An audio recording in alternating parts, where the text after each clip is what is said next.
నమస్కారం. పీసీఎన్ వార్తలకు స్వాగతం. వార్తల్లోని ముఖ్యాంశాలు.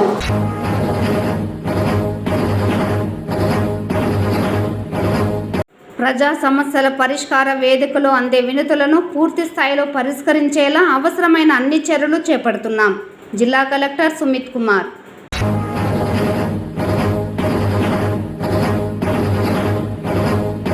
పదమూడు, 14వ తేదీలలో జరిగే గంగ జాతరకు అవసరమైన అన్ని ఏర్పాట్లను పూర్తి స్థాయిలో పగడ్బందీగా చేపట్టాం. చిత్తూరు నగర deputy mayor Chandrasekhar.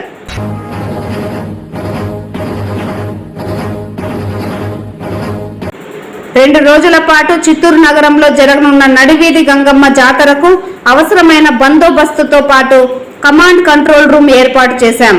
Chittoor 1 town 2 town సిఐలు Maheshwar, Nettikantaiah వెల్లడి. వార్తల్లోని వివరాలు. ప్రజా సమస్యల పరిష్కార వేదికలో అందే ప్రతి అర్జీని సంతృప్తి స్థాయిలో పరిష్కరించాలని అధికారులను ఆదేశించడం జరిగిందని జిల్లా కలెక్టర్ సుమిత్ కుమార్ పేర్కొన్నారు. సోమవారం జిల్లా సచివాలయంలో నిర్వహించిన ప్రజా సమస్యల పరిష్కార వేదికలో భాగంగా జిల్లా కలెక్టర్ మాట్లాడుతూ 3 నెలల పాటు పలంనేరు డివిజన్లో పీజీఆర్ఎస్ కార్యక్రమం నిర్వహించాలని నిర్ణయించామని తెలిపారు. చిత్తూరులో నిర్వహించిన పీజీఆర్ఎస్లో దాదాపు 250 అర్జీలు వచ్చాయని, ఇందులో రెవెన్యూ సమస్యలు అధికంగా గుర్తించడం జరిగిందన్నారు. పలంనేరు డివిజన్లో వరుసగా పీజీఆర్ఎస్ నిర్వహించడం వలన పలంనేరు డివిజన్ నుండి అందే అర్జీల సంఖ్య తగ్గాయన్నారు. ప్రజా సమస్యల పరిష్కార వేదిక కార్యక్రమానికి మండల స్థాయి అధికారులు పాల్గొనేలా శాఖాధిపతులు చర్యలు తీసుకోవాలని ఆదేశించారు. ప్రజల అర్జీలకు సంబంధించి ఎండార్స్మెంట్లు స్పష్టంగా ఇవ్వాలన్నారు. పరిష్కరించిన అర్జీలకు ఆడిట్ నిర్వహించడం జరుగుతుందని, నాణ్యమైన పరిష్కారం చూపాలని ఆదేశించారు.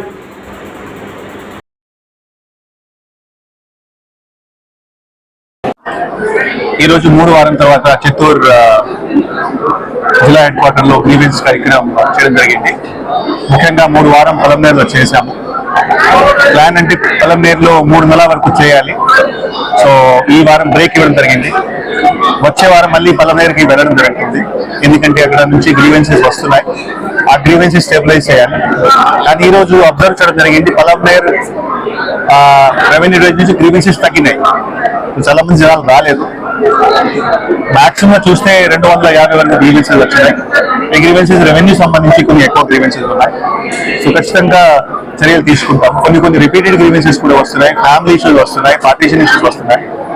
సో ఈ గ్రీవెన్సెస్ క్వాలిటీ పరంగా రిజాల్వ్ చేయాలి కూడా ఫీల్డ్ ఆఫీసర్స్ కి చెప్పడం జరిగింది. కొన్ని కోర్ట్ కేసెస్ సంబంధించి కూడా నిన్నాలు వస్తున్నారు. So as per the process notice ఇచ్చి గ్రీవెన్స్ క్లోజ్ చేస్తాము. వచ్చే వారం మళ్ళీ పలంనేరులో గ్రీవెన్స్ కండక్ట్ చేయాలి.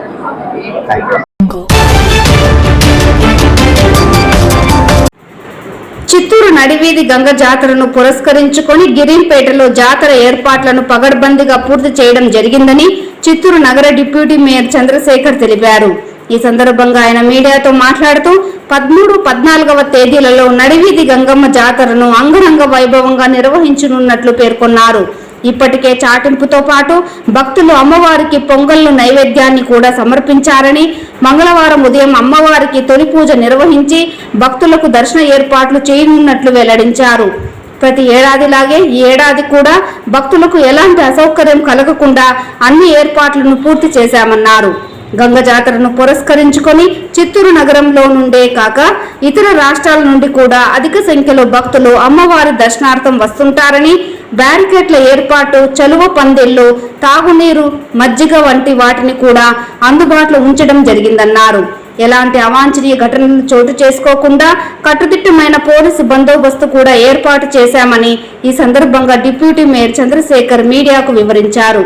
గంగ జాతరను పురస్కరించుకొని భక్తులు ప్రతి ఒక్కరూ అమ్మవారి సేవలో పాల్గొని అమ్మవారి కృపా కటాక్షాలకు పాత్రలు కావాలని ఆకాంక్షించారు. ఈ కార్యక్రమంలో గంగమ్మ కమిటీ సభ్యులు పాల్గొన్నారు.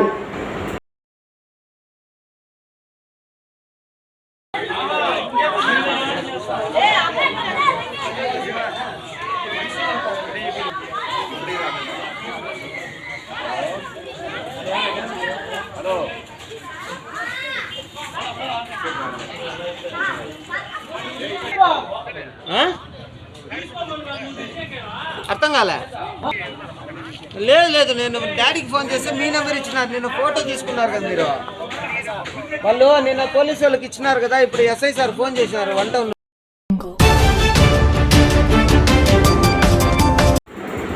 2 రోజుల పాటు చిత్తూరు నగరంలో జరగనున్న నడివీధి గంగమ్మ జాతరకు అవసరమైన బందోబస్తుతో పాటు కమాండ్ కంట్రోల్ రూమ్ ఏర్పాటు చేసినట్లు 1 టౌన్ 2 టౌన్ సిఐలు మహేశ్వర్ నెట్టికంటయ్య తెలిపారు. చిత్తూరు నగరంలోని గాంధీ విగ్రహం ఎదుట సోమవారం గంగ జాతర పండుగను పురస్కరించుకొని కమాండ్ కంట్రోల్ రూమ్ ప్రారంభించారు. ఈ సందర్భంగా వారు మీడియాతో మాట్లాడుతూ ప్రతి ఏడాది చిత్తూరు నగరంలో 2 రోజుల పాటు గంగ జాతర అత్యంత వైభవంగా నిర్వహించడం ఆనవాయితీగా వస్తోందని, ఇందులో భాగంగానే గంగమ్మ దర్శనార్థం వచ్చే భక్తులకు ఎలాంటి అసౌకర్యం కలగకుండా పూర్తి స్థాయిలో పోలీసు బందోబస్తు జిల్లా ఎస్పీ మణికంఠ చందోల ఆదేశాల మేరకు ఏర్పాటు చేయడం జరిగిందన్నారు. జాతరను పురస్కరించుకొని నగరంలో జాతర వద్ద ఏర్పాటు చేసిన దుకాణాలలో ప్రజలకు ఇబ్బందికరమైన వస్తువులు ఏవీ విక్రయించరాదని, అలా విక్రయించిన వారిపై కఠిన చర్యలు తీసుకోవడం జరుగుతుందన్నారు. యువత కూడా అత్యుత్సాహాన్ని ప్రదర్శించి అవాంఛనీయ ఘటనలకు పాల్పడితే వారిపై చట్టపరమైన చర్యలు కూడా తీసుకుంటామన్నారు. 2 రోజుల పాటు జరిగే గంగమ్మ జాతరను ప్రశాంత వాతావరణంలో నిర్వహించేందుకు పోలీస్ శాఖ ఆధ్వర్యంలో అవసరమైన అన్ని ఏర్పాట్లను పగడ్బందీగా చేపట్టడం జరిగిందని ఈ సందర్భంగా వారు స్పష్టం చేశారు. చాలా మంది ఇరిటేషన్ గురవుతున్నారని నాకు పబ్లిక్ నుంచి కాల్స్ రావడం జరిగింది. దయచేసి పీకల్ని ఎవరు కూడా ఎంకరేజ్ చేయదు, ఆ పీకల్ని ఎవరు కొనడం కానీ ఊపడం కానీ చేయదు. అట్లాగే రాముల వారి గుడి వీధిలో అక్కడ మజ్జిగ తర్వాత మిగిలిన ఏదైనా వాటర్ ఇచ్చే దగ్గర కొంతమంది అమ్మాయిలని అబ్బాయిలు ఆకుతాయిలు విధంగా తాగేసి న్యూసేజ్ చేస్తారని మాకు వచ్చింది. అక్కడ కూడా పోలీస్ బందోబస్తు ఏర్పాటు చేయడం జరిగింది. అలాగే ఎవరైనా శృతి మించి జాతరలో ఏదైనా చేస్తే మాత్రం తప్పకుండా వారి మీద చట్టపరమైన చర్యలు తీసుకుంటాం. కాబట్టి అందరూ కూడా ప్రజలందరూ కూడా పోలీసుకు సహకరించి గంగ జాతరని ప్రశాంతంగా పూర్తయ్యేలాగా మరియు ఏ చిన్న ఇన్సిడెంట్ జరగకుండా చేయడానికి సహకరిస్తారని కోరుకుంటున్నాం. రామారావు గారి దగ్గర బైండ్ ఓవర్ చేయడం కూడా జరిగింది. అయితే అన్ని ఇక్కడ జరుగుతున్న జాతరను దృష్టిలో పెట్టుకుని రిమైనింగ్ పక్క స్టేట్ నుంచి కానీ లేదా ఇంకా పక్క జిల్లాల నుంచి కానీ కొంతమంది సెల్ ఫోన్ దొంగలు లేదా ఇంకేదైనా పిక్ ప్యాకెట్స్ వచ్చే అవకాశం ఉంది. దయచేసి మొబైల్ ఫోన్లు మీరు చాలా జాగ్రత్తగా చూసుకోవాలి. తర్వాత వాల్యుబుల్ ఆర్నమెంట్స్ మళ్ళీ చెప్తాం, దయచేసి ఎవరు కూడా తీసుకురావద్దు. Thank you. గంగ జాతర 2025 సందర్భంగా గౌరవ ఎస్పీ గారి ఆదేశాల మేరకు ఓఎస్డీ గారి పర్యవేక్షణలో చిత్తూరు డిఎస్పీ గారు మరియు చిత్తూరు టౌన్ పోలీసులు అందరూ కూడా గంగ జాతరకు సంబంధించి command control room, central command control రూమ్ను గాంధీ బొమ్మ దగ్గర ఏర్పాటు చేయడం జరిగింది. ఇక్కడ మన గంగ జాతర ఏదైతే 11 ప్లేసుల్లో జరుగుతుందో ఆ 11 ప్లేసులకు సంబంధించి సీసీటీవీ యొక్క డిజిటల్ స్క్రీన్ అనేది ఇక్కడ రన్ అవుతుంటుంది. దీన్ని ఆదేశంగా తీసుకొని అన్ని డిపార్ట్మెంట్లు, మున్సిపాలిటీ కావచ్చు, ఎలక్ట్రిసిటీ, ఫైర్, కన్సర్న్ రెవెన్యూ, అన్ని డిపార్ట్మెంట్లు ఇక్కడ కోఆర్డినేట్ చేసుకొని అత్యవసర పరిస్థితుల్లోనూ అవసరమైన సందర్భాల్లోనూ ఇక్కడి నుంచే వాళ్ళకు తగిన సూచనలు ఇచ్చే విధంగా దీన్ని ఏర్పాటు చేయడం జరిగింది.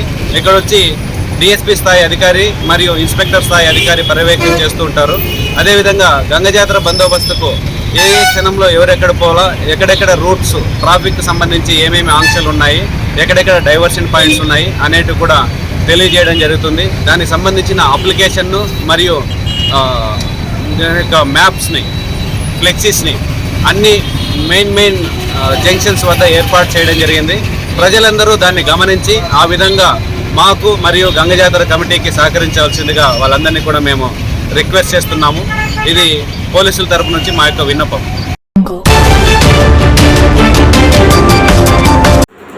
ఉపాధ్యాయుల సమస్యలను పరిష్కరించకపోతే ఈ నెల 15న అమరావతిలోని డైరెక్టరేట్ కార్యాలయాన్ని ముట్టడిస్తామని యూటీఎఫ్ రాష్ట్ర కార్యదర్శి ఎన్వి రమణ హెచ్చరించారు.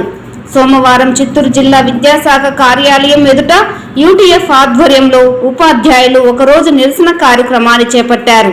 ఈ సందర్భంగా యూటీఎఫ్ రాష్ట్ర కార్యదర్శి ఎన్వి రమణ, జిల్లా కార్యదర్శి మణికంఠలు మాట్లాడుతూ తెలుగుదేశం ప్రభుత్వం అధికారంలోకి రాకముందు 117 జీవోను రద్దు చేస్తామని హామీ ఇచ్చి 10 నెలలు గడుస్తున్నా పట్టించుకోలేదన్నారు.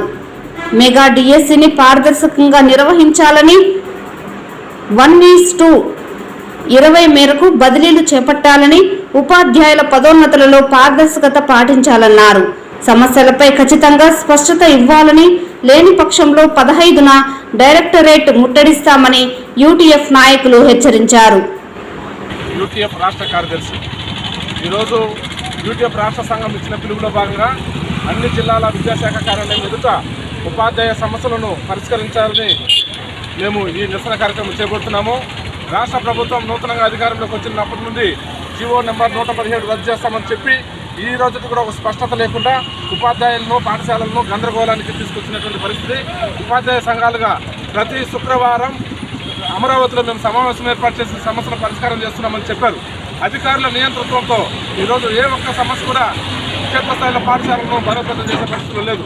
అందుకని చెప్పేసి మేము ఇచ్చినటువంటి ప్రతిపాదనలన్నింటినీ కూడా తొంగలో తొక్కారు. విధులేని పరిస్థితుల్లో ఈరోజు మేము ఈ విధుల్లోకి రావడం జరిగింది. గౌరవ మంత్రివర్యులు జోక్యం చేసుకుని ఈరోజు పాఠశాలల విద్యా వ్యవస్థ బలోపేతం చేయడం కోసం ఈ యొక్క హై స్కూల్స్లో 1:54 అనేది 1:45గా మేము మార్పు చేయాలని చెప్పేసి ప్రధానమైనటువంటి డిమాండ్గా చేస్తున్నాము. అదేవిధంగా ప్రాథమిక పాఠశాలకు సంబంధించి ఈరోజు 9 రకాల పాఠశాలలు ఉన్నాయి. 9 రకాల పాఠశాలల్లో ఒక్కో పాఠశాలలో ఒక్కో రకమైనటువంటి ఉపాధ్యాయులను నియామకం చేస్తున్నారు. ఏదేమైనప్పటికీ 1:20 పద్ధతిలో ఈ యొక్క ఉపాధ్యాయ పోస్టును భర్తీ చేయాలని చెప్పేసి మేము ఈ సందర్భంగా ప్రభుత్వాన్ని డిమాండ్ చేస్తున్నాము. దాంతోపాటు తెలుగుదేశం ప్రభుత్వం అధికారంలో ఉంది. తెలుగు ప్రజలు ఉన్నటువంటి మన ప్రాంతంలో తెలుగును కనుమరుగం చేసేటటువంటి తెలుగును ఈరోజు దూరం చేస్తున్నటువంటి పరిస్థితి. తెలుగు మీడియం కూడా సమాంతరంగా అన్ని పాఠశాలలో ప్రధానంగా పెట్టాలని చెప్పేసి కూడా మేము డిమాండ్ చేస్తున్నాము. అదేవిధంగా ఇంగ్లీష్ పాఠశాలలో ఈరోజు ప్రతి ఇంగ్లీష్ పాఠశాలకు సబ్జెక్ట్ టీచర్ను బోధన చేయాలని చెప్పేసి మేము విజ్ఞప్తి చేస్తున్నాము. వాళ్ళు బోధన చేసే క్రమంలో హిందీ, ఇంగ్లీషు, మ్యాథ్స్ ఇట్లా పెడుతున్నారు. లాంగ్వేజ్, నాన్ లాంగ్వేజెస్ సమాంతరంగా ఈ యొక్క పోస్టులను కూడా భర్తీ చేయాలని చెప్పేసి మేము విజ్ఞప్తి చేస్తున్నాము. అనేక రకాల సమస్యలను విద్యాశాఖ కమిషనర్ గారి దృష్టికి ప్రతి శుక్రవారం తీసుకెళ్తున్నాం. అయితే వాటిని ఇప్పటికి కూడా పరిష్కారం చేయకుండా నానుస్తూ ఆగమేఘాల మీద ఉపాధ్యాయ పోస్టులన్నింటినీ కూడా సర్దుబాటు చేస్తున్నారు. కాబట్టి తక్షణమే గౌరవ మంత్రి గారు జోక్యం చేసుకొని ఈ యొక్క కార్యక్రమంలో మా యొక్క పాఠశాల బలోపేతానికి చర్యలు తీసుకోవాలని చెప్పేసి, పారదర్శకంగా ఉపాధ్యాయ పదోన్నతులు నియామకం చేయాలని చెప్పేసి, అదేవిధంగా డిఎస్సీ మెగా డిఎస్సీ 2024 ఉంటుంది 25 అనేది దాన్ని కూడా సరిగ్గా భర్తీ చేయాలని చెప్పేసి మేము విజ్ఞప్తి చేస్తున్నాం. ఈ సమస్యలన్నీ కూడా పరిష్కారం కాని పక్షంలో ఈ నెల 15వ తేదీన విజయవాడలో డైరెక్టర్ కార్యాలయం ముందు రాష్ట్ర యూటీఎఫ్ సంఘ పక్షాన ముట్టడి చేస్తామని చెప్పేసి విజ్ఞప్తి చేస్తున్నాం. తిరుపతిలో గంగ జాతర మంగళవారం చివరి రోజు కావడంతో కట్టుదిట్టమైన భద్రతతో నిర్వహించడం జరుగుతుందని తిరుపతి ఎమ్మెల్యే ఆరణి శ్రీనివాసులు పేర్కొన్నారు. ఈ సందర్భంగా పోలీసు, తుడా మరియు మున్సిపాలిటీ అధికారుల సమన్వయంతో జాతరను నిర్వహిస్తున్నామన్నారు. పహల్గాం దాడి జరిగిన తర్వాత ఇండియన్ ఆర్మీ సింధూర్ ఆపరేషన్ దిగ్విజయంగా జరుగుతోందని వ్యాఖ్యానించి ఇండియన్ ఆర్మీ మద్దతుగా జనసేన నాయకులు, కార్యకర్తలతో 200 మంది మంగళవారం ఉదయం తిరుత్తని సుబ్రహ్మణ్యేశ్వర స్వామి దేవాలయానికి వెళ్లి పూజలు నిర్వహిస్తామని ఎమ్మెల్యే చెప్పారు. కూడా ప్రోటోకాల్ దర్శనం ఉదయం 6 నుంచి 8 గంటల వరకు, మధ్యాహ్నం 3 నుంచి 5 గంటల వరకు ప్రోటోకాల్ దర్శనం కూడా కల్పించడం జరుగుతోంది. నేను విఐపీలు కూడా కోరుకునేది ఒకటే, మీకు కేటాయించిన సమయంలో ఉదయం 6 గంటల నుంచి 8 గంటలకు, మధ్యాహ్నం 3 నుంచి 5 గంటల వరకు వచ్చి విఐపీలు కూడా దర్శనం చేసుకునే విధంగా అవకాశం కల్పించున్నాము. ఒక పక్క ఉచిత దర్శనం, ఒక పక్క 50 రూపాయలు స్పెషల్ దర్శనం, ఇంకో పక్క 100 రూపాయలు స్పెషల్ దర్శనం, ఇటు రకరకాలుగా ఏర్పాటు చేస్తాం. ఇంతేకాకుండా 14వ తేదీ ఉదయం, 13వ తేదీ అర్ధరాత్రి, 14 ఉదయం 5 గంటల 4 గంటలకు విశ్వరూప దర్శనం కూడా జరుగుతుంది. దీనికి వేలాది మంది భక్తులు తరలి వచ్చే అవకాశం ఉంది. దీనికి కూడా గ్యాలరీలు ఏర్పాటు చేసి ఆ యొక్క విశ్వరూప దర్శనాన్ని తిలకించే విధంగా, భక్తులకు అందరికీ కనిపించే విధంగా దానికి కూడా తగు జాగ్రత్తలు కూడా తీసుకున్నాం. అవన్నింటినీ కూడా ఏర్పాట్లు పక్కాగా జరుగుతున్నాయి. ఏ యొక్క ఇబ్బందులు లేకుండా చేస్తున్నాం.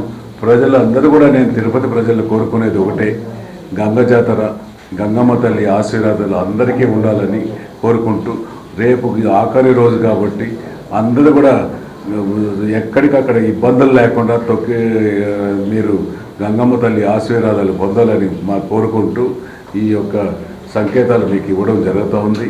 అంతేకాకుండా రెండోది ఆపరేషన్ సింధూర్. మన దేశంలో మన ప్రపంచంలో భారతదేశం పాకిస్తాన్కు యుద్ధం మొదలైంది. దాదాపు 28 మంది పర్యాటకుల్ని పహల్గాం ఒక మీటింగ్లో ఉగ్రవాదులు పొట్టన పెట్టుకోవడం జరిగింది. కొత్తగా పెళ్ళైన జంటలు హనీమూన్ టూర్ పోయిన వాళ్ళు ఎవరో హాలిడేస్ ఈ మే జూన్ వరకు హాలిడేస్ ఉంది. హాలిడేస్లో పిల్లలతో పాటు అన్ని పర్యాటక కేంద్రాలు ప్రదర్శించే అవకాశాలు ఎక్కువగా ఉన్నాయి. అటువంటి సమయంలో పహల్గాన్ అనే ప్రాంతంలో ఉగ్రవాదులు 28 మందిని పొట్టన పెట్టుకోవడం, భారతీయుల ప్రతి ఒక్కరు 28 మంది కాదు, దాదాపు 60-70 కోట్ల జనాలు కలిసి ఒక హృదయాల్ని కలిసివేసింది. ముఖ్యంగా మన రాష్ట్రంలో మన ఉప ముఖ్యమంత్రి వర్యులు గౌరవనీయులు శ్రీ కొణిదెల పవన్ కళ్యాణ్ గారు కూడా దీనిపైన చాలా దిగ్భ్రాంతి చెందాడు, చాలా బాధలు పడాడు. నిన్న అనంతపూర్లో ఒక వీర జవాను చనిపోతే స్వయంగా వీర జవాన్ అంత్యక్రియలకు అటెండ్ అయ్యి వాళ్ళ కుటుంబ సభ్యులు కూడా ఓదార్చడం జరిగింది. ఈ ఆపరేషన్ సింధూర్ సక్సెస్ఫుల్గా జరగాలని పవన్ కళ్యాణ్ గారు తలపెట్టారు. ఈరోజు మన ఆంధ్ర రాష్ట్రంలో 21 మంది ఎమ్మెల్యేలు ఒక పక్క ఆంధ్ర రాష్ట్రంలో ఉన్న ఆలయాలు, తమిళనాడులో ఉన్న ఆలయాలు, సుబ్రహ్మణ్య స్వామి ఆలయాలు, కర్ణాటకలో ఉన్న సుబ్రహ్మణ్య స్వామి ఆలయాలు అన్నింటినీ కూడా ప్రధాన ఆలయాల్లో 21 చోట్ల కూడా మోదీ తలపెట్టిన ఆపరేషన్ సింధూర్ సక్సెస్ కావాలని పవన్ కళ్యాణ్ గారు నిర్ణయాలు తీసుకోవడం జరిగింది. దాని అందరి కోసం రేపు మన తిరుపతి నుంచి కూడా మనకు దగ్గరలో ఉన్న సుబ్రహ్మణ్య స్వామి టెంపుల్ తిరుత్తణిలో రేపు పూజలు మొదలుపెట్టడం కూడా పూజలు చేసి ఆపరేషన్ సింధూర్ సక్సెస్ కావాలని, ప్రధానికి ఆరోగ్యాలు ప్రసాదించాలని, ఆయన ఆలోచన విధానానికి మెరుగులు భగవంతుడు అన్ని శక్తులు ఇవ్వాలని, సుబ్రహ్మణ్య స్వామి శక్తులు ఇవ్వాలని మన ఉప ముఖ్యమంత్రి వర్యులు జనసేన అధ్యక్షుడు శ్రీ కొణిదెల పవన్ కళ్యాణ్ గారు తలపెట్టారు. ఆ ఒక్క పూజా కార్యక్రమానికి తిరుపతి నియోజకవర్గం నుంచి కూడా దాదాపు ఒక 200 మంది జనసేన కార్యకర్తలు తిరుత్తణికి వెళ్ళి అక్కడ పూజలు, సుబ్రహ్మణ్య స్వామి టెంపుల్ పూజలు చేసి ఆపరేషన్ సింధూర్ సక్సెస్ అయింది, తిప్పికొట్టాము. ఇంకా భవిష్యత్తులో ఏదైనా జరగకుండా ఉండాలని దానికి తగ్గట్లుగా ప్రధాని మోదీజీ గారికి మరొకసారి భగవంతుడి సంకల్పం అధికంగా ఉండాలని ఒక కోరికతో మా జనసేన ఎమ్మెల్యేలు, నాయకులు, కేడరు అందరూ కూడా ఎక్కడికక్కడ 3 రాష్ట్రాల్లో కూడా రేపు పూజా కార్యక్రమం జరిగి ఆంధ్ర రాష్ట్రాన్ని సుభిక్షంగా, భారతదేశాన్ని సుభిక్షంగా ఉండాలనేసి తలపెట్టిన కార్యక్రమాన్ని సక్సెస్ చేయాలనేసి, ఎటువంటి ఆటంకాలు భవిష్యత్తులో జరగకూడదని ఇప్పుడు ఏదో ఫుల్ స్టాప్ అనేసి అంటున్నారు. అది వాళ్ళు నమ్మించి మోసం చేస్తారనేసి కూడా మనం ధైర్యంలో ఉన్నారు. ఏది ఏమైనా మోదీ గారు తలపెట్టిన ఆపరేషన్ సింధూర్కు జనసేన పార్టీ పూర్తి మద్దతు ఇచ్చి స్వామి వారి ఆశీస్సులు మోదీ గారికి ఉండాలని రేపు తిరుపతి నుంచి భారీ ఎత్తున తిరుత్తణి సుబ్రహ్మణ్య స్వామి టెంపుల్లో పూజా కార్యక్రమం జరుగుతుందనేసి కూడా తెలియజేస్తున్నాం.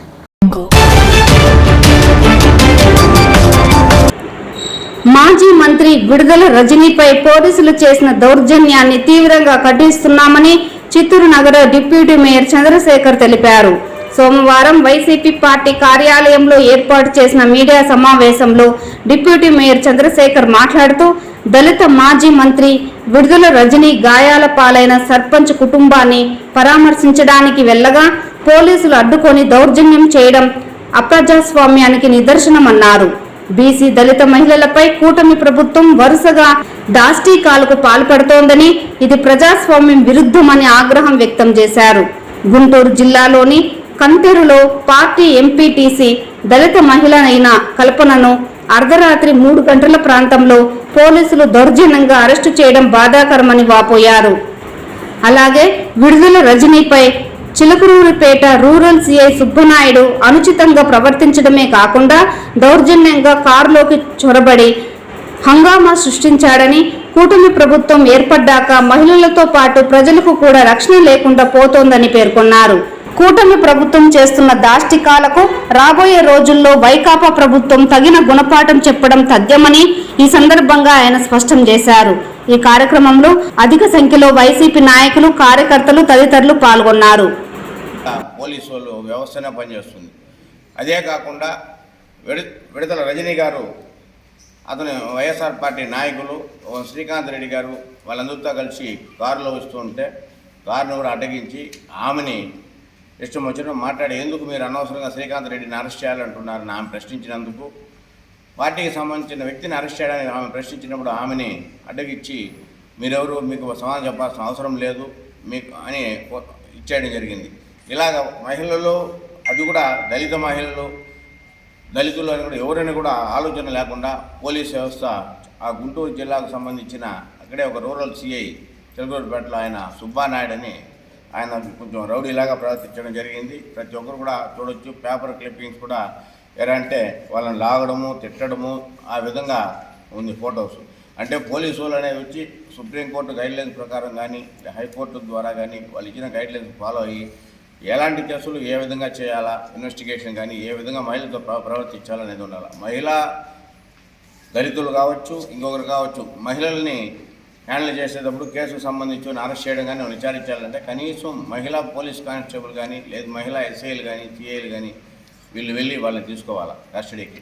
వీళ్ళకి ప్రతి ఒక్క కానిస్టేబుల్స్ పేపర్ చూసినట్టయితే ఈ సిఐ వీళ్ళ యొక్క ఫాలోవర్స్ అందరూ కూడా కానిస్టేబుల్స్ మెన్ అందరూ లాగి ఆ మహిళని అలా జీపులో నెట్టడం జరుగుతుంది. ఇలాంటి దౌర్జన్యాన్ని వచ్చి ప్రతి ఒక్క వైఎస్ఆర్ పార్టీ కార్యకర్త ఖండిస్తున్నాడు. ఇవాళ వైఎస్ఆర్ పార్టీ చంద్రబాబు నాయుడు గారు సంవత్సర కాలం పరిపాలనలో యువతకు కానీ, మహిళలకు కానీ, చదువుకునే విద్యార్థులకు కానీ ఏం చేసినారు అని ప్రశ్నించడం కూడా వైఎస్ఆర్ పార్టీని తప్పుపడుతున్నారు. అంటే కనీసం మీరు చెప్పిన వాగ్దానాలు, మీ మేనిఫెస్టో ప్రకారం మీరు ఏదైనా ప్రజలకి మీ యొక్క సంక్షేమ పథకాల ద్వారా సహాయం చేస్తారని చూస్తున్నారు. కానీ ప్రజలకు మీరు చేయనప్పుడు ప్రతి ఒక్క సంక్షేమ పథకం పైన మీరు ఇచ్చిన మేనిఫెస్టో ప్రతి ఒక్క పాయింట్ పైన వైఎస్ఆర్ పార్టీ ఫ్యూచర్లో మిమ్మల్ని ఖచ్చితంగా క్వశ్చన్ చేస్తుంది. అది కూడా ఇక కొద్ది రోజులు పోతే ప్రజలే మిమ్మల్ని నడిదారిలో నిలబెట్టి ఎమ్మెల్యేలని, మినిస్టర్ని చొక్కా పట్టుకొని అడగాల్సిన పరిస్థితి కూడా ఎదురవుతుంది మీకు. దయచేసి ఇక మీదైనా ఇలాంటి రాక్షస పాలన లేకుండా ప్రజల పట్ల, ప్రజల యొక్క సౌకర్యాలని ఎలా చేయాలనే విషయం పైన మీరందరూ ఆలోచిస్తారని మేమందరూ కూడా మనసారా కోరుకుంటున్నాము. కలర్ డయింగ్ కంపెనీల నుండి వచ్చే కలుషిత నీరు వల్ల నగిరి పట్టణంలో ప్రజలు కిడ్నీ, సోయాసిస్ వ్యాధుల బారిన పడుతున్నారని నగరి పట్టణానికి చెందిన కౌన్సిలర్లు, గ్రామస్తులు సోమవారం చిత్తూరు జిల్లా కలెక్టర్ సుమిత్ కుమార్కు ఫిర్యాదు చేశారు.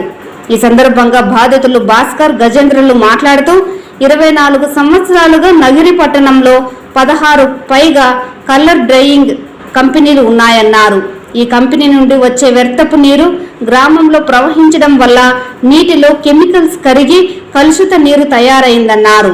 ఈ నీటిని తాగిన ప్రజలు వివిధ రోగాల బారిన పడుతున్నారని ఆవేదన వ్యక్తం చేశారు. ఈ విషయమై గత 20 సంవత్సరాలుగా మున్సిపల్ కమిషనర్లకు, పొల్యూషన్ బోర్డు అధికారులకు విన్నవించినా ఫలితం లేదన్నారు. ఈ కంపెనీలకు సంబంధించి ప్రభుత్వాలు ఎస్టేట్ ఏర్పాటు చేసి కంపెనీలను నగరి వెలుపల తరలించాలన్నారు. ఇలాంటి కంపెనీలు ఇక్కడ నిర్వహిస్తుండడం వల్ల ఇలాంటి సమస్య ఉత్పన్నమవుతోందన్నారు. వెంటనే ఈ కంపెనీల వల్ల ప్రజల్ని ఆదుకోవాలని జిల్లా కలెక్టర్కు ప్రజలు విజ్ఞప్తి చేశారు.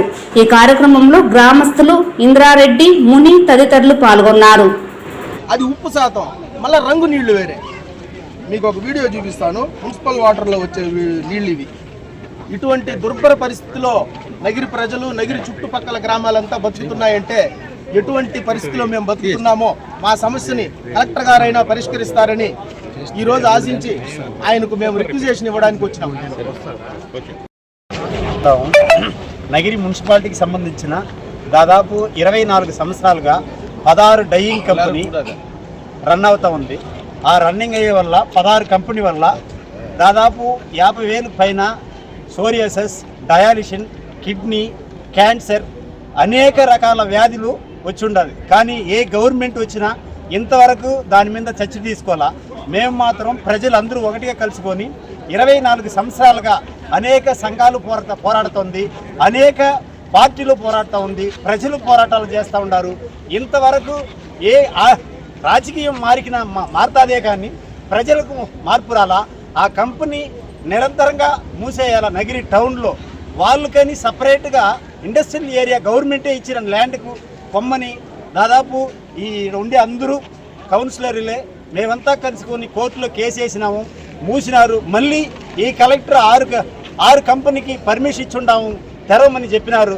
మళ్ళీ ఈదుల మీద మళ్ళీ మేము తాగే నీళ్లు దాదాపు ఇంతవరకు ఎవరు కానీ నగిరి మున్సిపాలిటీలో గవర్నమెంట్ స్టాఫ్గా ఉండేవాళ్ళు ఏ రోజైనా నీళ్లు తాగినారా నగిరిలో? ఈ వార్తలు ఇంతటితో సమాప్తం. నమస్కారం.